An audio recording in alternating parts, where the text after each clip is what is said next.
বিসমিল্লাহির রহমানির রাহিম। আসসালামু আলাইকুম। সুপ্রিয় দর্শক, আজকের প্রতিবেদন শুরু করছি একটি অত্যন্ত গুরুত্বপূর্ণ তথ্য দিয়ে। অর্থ মন্ত্রণালয়ের সবশেষ সূত্র বলছে, নবম জাতীয় পে স্কেলের ফাইল এখন সরাসরি মন্ত্রিসভায় উঠছে এবং যে কোনো মুহূর্তে গেজেট প্রকাশের সম্ভাবনা তৈরি হয়েছে। একই সঙ্গে জানা যাচ্ছে, আন্তর্জাতিক মুদ্রা তহবিল IMF এই বেতন কাঠামো অন্তত 2 বছর পিছিয়ে দেওয়ার জোরালো পরামর্শ দিলেও সরকার নিজের অবস্থানে অনড় থেকে 1 জুলাই থেকেই তা কার্যকর রাখার সিদ্ধান্তে অটল রয়েছে। এদিকে সরকারি কর্মচারী সংগঠনগুলো স্পষ্ট হুঁশিয়ারি দিয়ে বলেছে, অগস্ট মাসের মধ্যে গেজেট প্রকাশ না হলে কঠোর কর্মসূচিতে যাবে তারা। তাহলে আজকের এই মুহূর্তে ঠিক কোথায় দাঁড়িয়ে আছে এই বহুল প্রতীক্ষিত পে স্কেল? কোন প্রস্তাবনা এখন টেবিলে রয়েছে? কত শতাংশ বেতন বাড়তে পারে এবং কবে থেকে হাতে আসবে বাড়তি টাকা?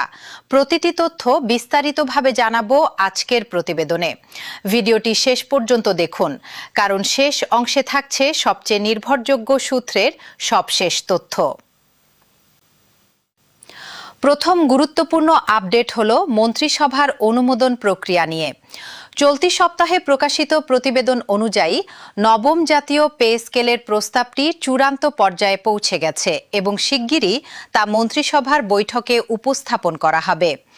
অর্থ মন্ত্রণালয় সংশ্লিষ্ট একাধিক কর্মকর্তা নিশ্চিত করেছেন, নতুন বেতন কাঠামোর প্রযুক্তিগত ও প্রশাসনিক কাজ প্রায় শেষ পর্যায়ে রয়েছে।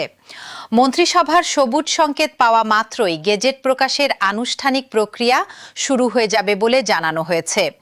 এর আগে জুলাই মাসের মাঝামাঝি সময়ে মন্ত্রিপরিষদ সচিব নাসিমুল গনির সভাপতিত্বে অনুষ্ঠিত পর্যালোচনা কমিটির ষষ্ঠ সভায় লক্ষ্য নির্ধারণ করা হয়েছিল অগস্ট মাসের প্রথম সপ্তাহের মধ্যে গেজেট প্রকাশ করার। যদিও সেই সময়সীমা কিছুটা পিছিয়েছে, তবে সংশ্লিষ্টরা বলছেন, প্রক্রিয়া এই তথ্য সরকারি চাকরিজীবীদের মধ্যে নতুন করে অনিশ্চয়তা তৈরি করেছে। কারণ অনেকেই প্রশ্ন তুলছেন, বরাদ্দকৃত অর্থ অন্যত্র সরে গেলে বাস্তবায়ন প্রক্রিয়া বাধাগ্রস্ত হবে কিনা। চতুর্থ এবং সবচেয়ে আলোচিত আপডেট হলো আন্তর্জাতিক মুদ্রা তহবিল IMF এর অবস্থান নিয়ে। জুলাই মাসের শেষ সপ্তাহে প্রকাশিত একাধিক প্রতিবেদনে উঠে এসেছে, IMF সরাসরি বাংলাদেশ সরকারকে নবম পে স্কেল বাস্তবায়ন অন্তত 2 বছর পিছিয়ে দেওয়ার পরামর্শ দিয়েছে। বর্তমানে বাংলাদেশ $5.5 বিলিয়ন একটি ঋণ কর্মসূচির আওতায় রয়েছে এবং একই সঙ্গে আরও প্রায় $6.5 বিলিয়ন নতুন ঋণ কর্মসূচি নিয়ে আলোচনা চলছে। এই প্রেক্ষাপটে সংস্থাটি চাইছে, বড় ধরনের কোনো পুনরাবৃত্ত সরকারি ব্যয় বাড়ানোর আগে রাজস্ব সক্ষমতা এবং সামষ্টিক অর্থনৈতিক ঝুঁকি সতর্কতার সঙ্গে যাচাই করা হোক। নতুন ঋণের শর্ত হিসেবে সরকারি ব্যয় নিয়ন্ত্রণের ওপর জোর দিচ্ছে সংস্থাটি এবং জাতীয় বাজেটে বেতন ভাতা খাতে রাখা বরাদ্দের যৌক্তিকতাও নিবিড়ভাবে পর্যালোচনা করছে তারা। তবে এই চাপের বিপরীতে সরকারের অবস্থান স্পষ্ট এবং দৃঢ়। একাধিক সূত্র নিশ্চিত করেছে, 1 জুলাই থেকেই নবম পে স্কেল বাস্তবায়নের একটি নীতিগত ঘোষণা ইতিমধ্যে দেওয়া হয়ে গেছে। ফলে এখন থেকে তা পিছিয়ে রাখার কোনো সুযোগ সরকারের হাতে নেই। জুলাই মাসের শেষ দিকে প্রকাশিত একটি প্রতিবেদনে স্পষ্ট করে বলা হয়েছে, দেশের বর্তমান অর্থনৈতিক পরিস্থিতি, রাজস্ব ঘাটতি এবং IMF এর সতর্ক অবস্থানের কারণে বাস্তবায়ন প্রক্রিয়ায় কিছুটা অনিশ্চয়তা তৈরি হলেও প্রশাসনিক ও আর্থিক প্রস্তুতি সম্পূর্ণ হওয়া মাত্রই গেজেট প্রকাশ করা হবে।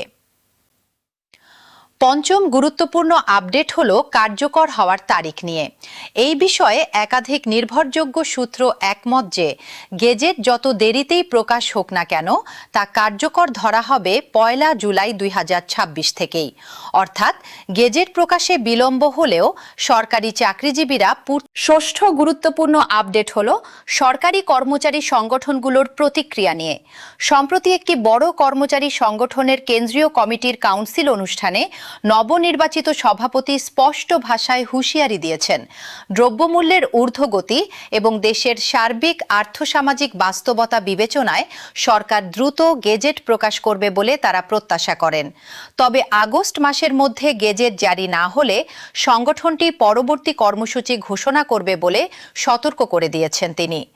101 সদস্য বিশিষ্ট এই কেন্দ্রীয় কমিটি সর্বসম্মতিক্রমে ঘোষণা করা হয়েছে, যা থেকে বোঝা যায় সরকারি চাকরিজীবীদের মধ্যে এই ইস্যুতে সংগঠিত চাপ তৈরি হচ্ছে।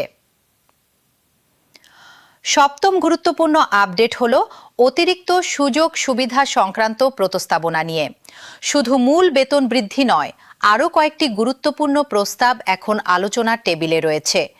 গেজেট প্রকাশের আগে অন্তর্বর্তীকালীন ব্যবস্থা হিসেবে 50% মহার্ঘ ভাতা প্রদানের দাবি জানানো হয়েছে। দীর্ঘদিন বন্ধ থাকা টাইম স্কেল এবং সিলেকশন গ্রেড পুনর্বহালের দাবিও জোরালো হয়েছে।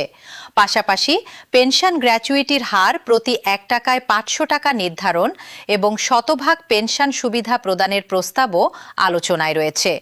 এই প্রতিটি প্রস্তাব বাস্তবায়িত হলে শুধু কর্মরত কর্মচারীরাই নন, অবসরপ্রাপ্ত কর্মচারীরাও এর সরাসরি সুফল পাবেন। অষ্টম গুরুত্বপূর্ণ আপডেট হল বেতন বৃদ্ধির হার নিয়ে বিশেষজ্ঞদের বিশ্লেষণ। সংশ্লিষ্ট বিশেষজ্ঞরা বলছেন, অতীতের প্রতিটি পে স্কেলেই সর্বনিম্ন গ্রেডের কর্মচারীদের মূল বেতন সবচেয়ে বেশি হারে বৃদ্ধি পেয়েছে, প্রায় দ্বিগুণ বা তারও বেশি। একই ধারা অব্যাহত থাকলে বর্তমান সর্বনিম্ন গ্রেডের বেসিক বেতন 16 থেকে 17,000 টাকা থেকে বেড়ে 100% বা তারও বেশি বৃদ্ধি পেতে পারে। কর্মচারী সংগঠনগুলোর স্পষ্ট প্রত্যাশা, সরকার বেতন কমিশনের সুপারিশকৃত সর্বনিম্ন মজুরি অক্ষুণ্ণ রাখবে এবং মন্ত্রিসভার চূড়ান্ত অনুমোদনই এখন একমাত্র বাকি ধাপ। একদিকে IMF এর সতর্কতা, অন্যদিকে সরকারি কর্মচারীদের প্রবল প্রত্যাশা এবং সংগঠিত চাপ। এই দুইয়ের মাঝামাঝি অবস্থানে থেকে সরকার একটি চূড়ান্ত সিদ্ধান্তের দিকে দ্রুত এগোচ্ছে। আগামী কয়েক সপ্তাহই বলে দেবে ঠিক কবে এবং কী রূপে প্রকাশিত হবে এই বহুল প্রতীক্ষিত গেজেট। দর্শক, এই বিষয়ে প্রতিটি নতুন আপডেট আমরা নিয়মিতভাবে আপনাদের জানাতে থাকব, তাই চ্যানেলটি সাবস্ক্রাইব করে রাখুন এবং বেল আইকনে ক্লিক করে নোটিফিকেশন চালু রাখুন, যাতে গেজেট প্রকাশ হওয়ার সঙ্গে সঙ্গেই আপনারা সবার আগে জানতে পারেন। আপনার মতামত এবং প্রশ্ন কমেন্ট বক্সে জানাতে ভুলবেন না। আজকের প্রতিবেদন এখানেই শেষ করছি। ভালো থাকুন, সুস্থ থাকুন, চোখ রাখুন আমাদের চ্যানেলে।